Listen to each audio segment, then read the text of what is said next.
You're in the bullpen. You might want to watch where you're stepping. Here's American Shorthorn Association CEO Monty Souls. Well, we want to welcome you to another session of the Shorthorn Bullpen. I'm Monty Souls, your host, and today we got Toby Jordan with us from Walkaroo Farms in Indiana. Toby is our president this year for the American Shorthorn Association, and I just wanted to visit a little bit with Toby and share some things and let him share some ideas that he sees from our board of directors viewpoint and from the breed standpoint. So Toby, the first thing I think that they need to understand is our breed is made up of a lot of families like yours. Your children are sixth generation Shorthorn breeders. My kids are the sixth generation. We're really proud that to have a family farm, and the family, actually two families right now are making their living off of that piece of ground and that set of cows. And I think that's a great attribute of the breed. And there's a lot of families that it's a family-run business, and it makes it a lot of pride and makes it fun for folks. I know it does, because from my viewpoint, we advertise our breed as being a family-friendly breed, and that's because we have a lot of families and generational families that are involved in the breed. And your family's been one of the leaders for many years. As we look at our board of directors, which you've been on now 5 years. 5 years. Yep. And so we're going to lose you next year, right? Yep. As you look at the board of directors and you look at things over the last 5 years, and we're going into your 6th year, just tell me a little bit of what you feel like. People don't understand what goes on inside that boardroom. Okay. And the bond and the way you guys think. For me personally, I have learned so much from pulling ideas from them and our ability to communicate and be really open when we talk. And I think that's because we all have such a mutual trust and respect from everybody else's program and what they're doing. It's fun to come into a room where all your previous thoughts are really left outside the door, and you can objectively look at a situation. They are all for trying to come up with what is the best thing for this group, the American Shorthorn Association, and they work hard to find that answer, and that's refreshing and fun. No, you beat it up sometimes. Yeah. And beat it to death, from my viewpoint sometimes. Absolutely. But it's necessary, and it's the thing that should happen. And sometimes we just have to kind of leave it, and then you come back to it, and things start the light bulbs come on a little quicker. But taking a little bit of space allows the brain to put it in perspective, and our board responds that way. I say you have a bond. Yeah. Because as a group of people that are on that board, that mutual respect and a bond, that a lot of people outside just think that you're in there to take care of whatever you need at home, and it's not so. Trust me, folks, I can tell you that for sure. So one of the things that we did last year, maybe a year ago, actually 18 months now probably, we did a strategic planning session in Kansas City right after the Junior National. Through that strategic plan, we came up with a number of things. Doing these podcasts was one of them, which we're in the middle of following through with. And another one was to come back and have a major symposium, which we're going to be doing in Lexington. And this program has been designed by staff under the watchful eye of the board of directors, because we're sharing it with them and they're throwing ideas back at us all the time, so we can get a lot of different areas covered and make it really a producer's item. It's not a lot of bull crap, as they might want to say. It's going to be for producers. I'm so excited with what the staff has put together. That slate of speakers, we're going to get to work through and study through some really in-depth concepts and ideas that were going to pertain to the beef industry and shorthorn cattle. But we're going to have some fun. We're going to have time to relax and visit. But these are the best brains in the business, the smartest guys in the industry. And we're talking about geneticists, agronomists, marketing gurus. It's going to be well-rounded. There's going to be something that you can take home to the farm or ranch afterwards and use it to make your program even better and more competitive. And I would really like to stress that this program has been designed, yes, for our shorthorn producers and commercial cattlemen, but it's really for any seed stock producer that wants to come, and it's going to be there for any commercial breeder. And I think it's one of those special educational events between genomics to selling them to all the things that are involved in and what we need to do to be supplying the product that the consumer demands. We're going to go into an area kind of outside the box and see something from a different perspective that doesn't have cattle in it. And that's going to make us think and solve problems better, to see how they attack. We're going to go to a brewery. So we're going to have a party. You know, I like parties. Toby likes parties. We all like parties. But we're going to go to the brewery to start off with. And then we're going to go out to a farm.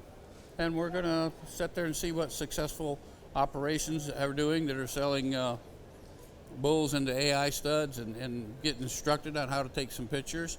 And then we're going to be going to one of the top horse breeding institutions there in that area. So we're going to bring in a lot of different things that we can learn things from a lot of, at least I always have learned a lot of things from different areas. So as we look at our breed and we think about tomorrow and the next year and 5 and 10 years from now, I mean, we beat this to death almost for a day or two. But what's the American Shorthorn Association going to look like in 5 years or 10 years? That's a great question. And I often wonder where we're going as a breed, or what is this genetic tool, the Shorthorn cattle, going to be like in the future, near future. And before I can get to that spot, you think about where we've come and what the breed has done in the last 5-10 years and where we are today. It makes it even harder to figure out where we're going to be. But with the tools that we have in our pocket now, we're going to be producing a better female that's more suited for the environments that we put her in. We're going to have a bull to turn out on a set of cows that can lead or live up to his predictions more accurately than ever before.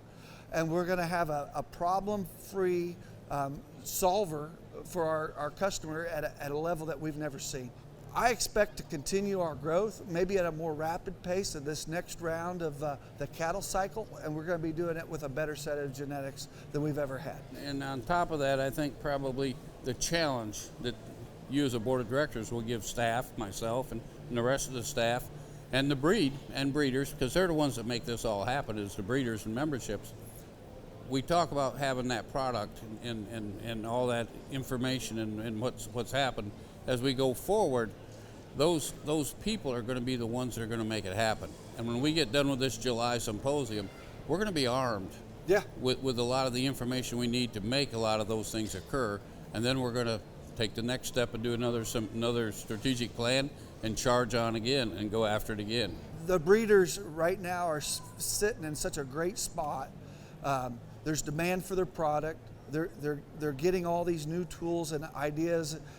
They're going to be successful. They're going to be able to implement these things and really make some headway in expanding existing markets and getting into places that we've never been before. I mean, you sell a number of bulls off your farm a year, and your family's gone through a transition of you used to be strictly a show place. Absolutely. You showed cattle, and that was your income, to now you're really servicing the commercial producer. So what is one of 2 or 3 things, even more than one, of the things that you enjoy today when you're dealing with your customers, that why you can sit there and peddle the Shorthorn bulls, because you peddle a lot of them? I think about that. What's my favorite part of it? And really, when I get onto their farm or ranch, or sometimes it's on the phone, and I get to understand what their business model is and what they do and the resources they have to do it, and trying to find the best fit to solve the problems that they have. That's my favorite part, is fixing that puzzle together. Once we have that solid link, I mean, it's a lot of fun. We can watch those guys really take off and excel, but listening to what they have, listening to what they need and what they want, and how we're going to get there, those questions for me is a thrill. And it gets me to travel. I get to see a lot of places around the country on a lot of different, and I'm always picking up, something we can install at home to make our outfit even better. There's some trick that they're doing that'll work in Northwest Indiana as well.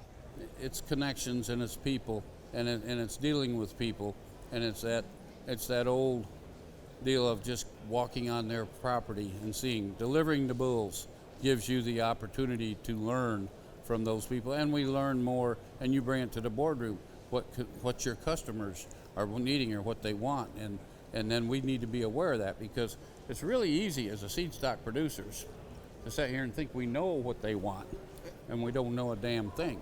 Really easy to produce the ones that you like. You really don't know, and so it's really important that we listen and learn what they really want, and that's part of what the symposium is, and that's part of what the long-term future is. Because as we look at the Shorthorn breed, that Shorthorn mama cow can bring an awful lot to this industry.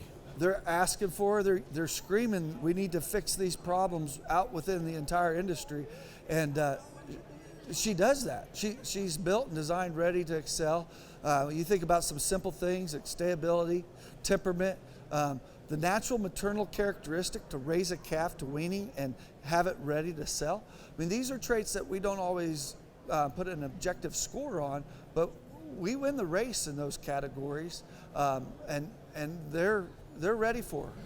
You know, I've been here to NCBA now 10 years, and every year somebody comes up and starts talking to me about Shorthorns and say, you know, we had no Shorthorn cow that Dad had around. It was the last cow to left. I bet she was 16 years old when she left. Yes. And I said, why in the hell don't you have a bunch more of them? Yeah. You know, and they just kind of look at you with this look on their face. I mean, there's a lot to be said for that, and we hear it all the time. You hear it. I do. You can say you've been around our booth enough over the years. We hear it 2 or 3 times a day minimum. And sometimes they're not sure how old she was, but she could vote. Yeah. And so there's value in all of this, but I think the biggest part that a lot of people don't understand is the American Shorthorn Association is here to take care of the breed. And yeah, we're going to keep a lot of the tradition that this breed has, but at the same time, we're going to move forward with technology and give it to our membership and listen and try to have it for our customer base on a commercial basis. So you got any more you want to add for us? I've had a great 5 years. I've had a lot of fun being president. I look forward to the next several months until next fall. It's a great group to work with. I'm excited where our breed is at going forward. I really am. Well, we appreciate that. And folks, you know, this podcast here, our Shorthorn Bullpen, is maybe a little bit more about Shorthorn than what we do sometimes, but there's a reason for it. We've got a 5-generation Shorthorn breeder sitting right here beside me, Toby Jordan, our president of our Shorthorn Association at this time.